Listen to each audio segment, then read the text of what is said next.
सलाम चिड़िया बहन, क्या हाल है? ठीक हूँ कालू भाई। कालू और चिड़िया ये बातें कर रहे होते हैं कि ऊपर से कबूतर भी आ जाता है। कबूतर भाई, इतनी चिंता के आलम में क्यों हो? सब ठीक तो है ना? जरूर कोई भोजन का मसला होगा। चुप करो कालू, तुम्हें तो हर वक्त मजाक ही सोचता रहता है। बोलो कबूतर भाई। मेरा भाई तो बीमार है, मैं क्या करूं? मुझे तो पता ही आज चला है। वो मुझसे नाराज होगा क्योंकि मैं उसका पता लेने नहीं गया। कबूतर भाई, ये तो अकेली चिंता की बात है। आप ऐसा करें कि आप अपने भाई के पास चले जाएं। ठीक है चिड़िया बहन, मैं कल रवाना हो जाऊंगा। तुम मेरे घर का ख्याल रखना।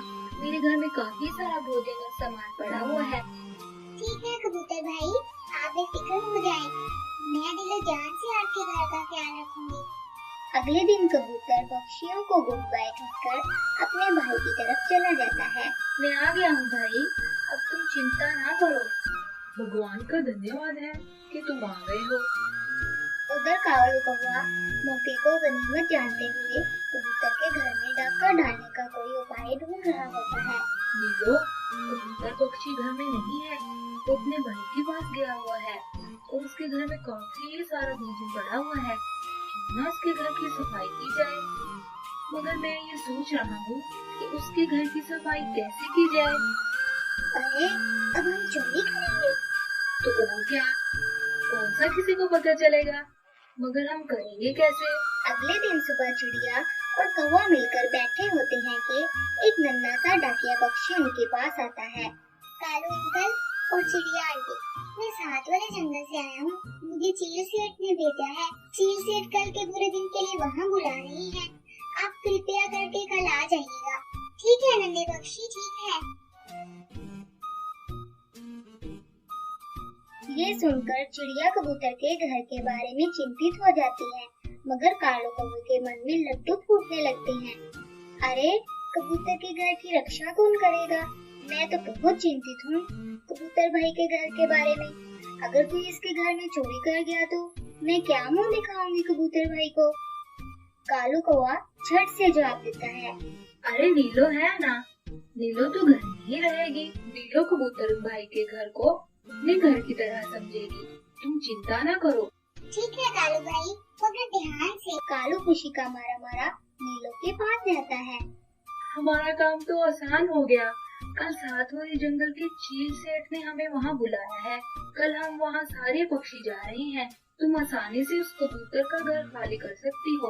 अरे क्या कालू जी, अब मैं चोरी करूँगी? मुझे तो शर्म आ रही है।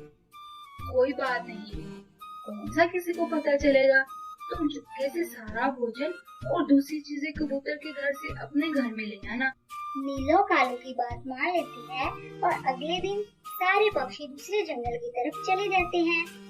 नीलो दोपहर के वक्त कबूतर के घर का सारा सामान उठाकर अपने घर में ले जाती है। अगले दिन सारे पक्षी वापस आ जाते हैं। चिड़िया सबसे पहले कबूतर की घर की जानिब जाती है। अरे ये क्या, मैं कबूतर को क्या मुंह दिखाऊंगी? कबूतर का सारा सामान तो वहाँ पर है ही नहीं। नीलो के पास जाती हूँ। चिड़िया नीलो के पास जाती है। नीलो ड्रामा करना शुरू कर देती है। अरे, कल एक बड़ा सा पक्षी आया था और वो सारा भोजन और सारा सामान चुरा के ले गया। मैं तो बड़ी मुश्किल से वहाँ से जान बचाकर भागी थी। चिड़िया को पहले तो विश्वास नहीं होता, मगर वो वहाँ से चली जाती है। कबूतर का भाई भी इस दुनिया से चला जाता है। कबूतर घर की तरफ रवाना हो जाता है। कबूतर घर पहुँच जाता है। कबूतर अपने घर को देखता है। अरे मेरे घर को क्या हुआ? सारा सामान किधर गया? चिड़िया से पूछता हूँ। कबूतर चिड़िया के पास जाता है। चिड़िया बहन, मेरे घर का सामान किधर गया? चिड़िया कबूतर को सारी बात बताती है और कबूतर को हौसला देती है। मुझे तो नीलो पर शक है, कहीं इसने तो घर का सामान चोरी नहीं किया। मुझे भी इसी पर शक है। चिड़िया और कबूतर आपस में सलाह करके नीलो को आजमाने के लिए एक मंसूबा बनाते हैं। कुछ दिनों बाद चिड़िया और कबूतर कालू कौवे के घर जाते हैं। कालू भाई, हम सैर के लिए जा रहे हैं।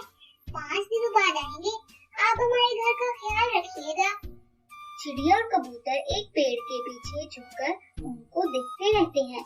नीलो और कालू एक दफा फिर से कबूतर और चिड़िया के घर में चोरी के लिए जाते हैं और चिड़िया और कबूतर भी इनके पीछे चले जाते हैं। वो उनको पकड़कर बांध देते हैं और चील सेठ को कॉल करते हैं। हेलो चील सेठ, जल्दी से आ जाएं, हमने 2 चोरों को पकड़ा है। चील सेठ कुछ ही देर में आ जाता है और अब चिड़िया, कबूतर और चील सेठ मिलकर कालू और नीलू की खूब धुलाई करते हैं। तो दोस्तों, आज की इस कहानी से हमें ये सबक मिलता है, चोरी कभी भी छुपाई नहीं जा सकती, इसलिए चोरी नहीं करनी चाहिए।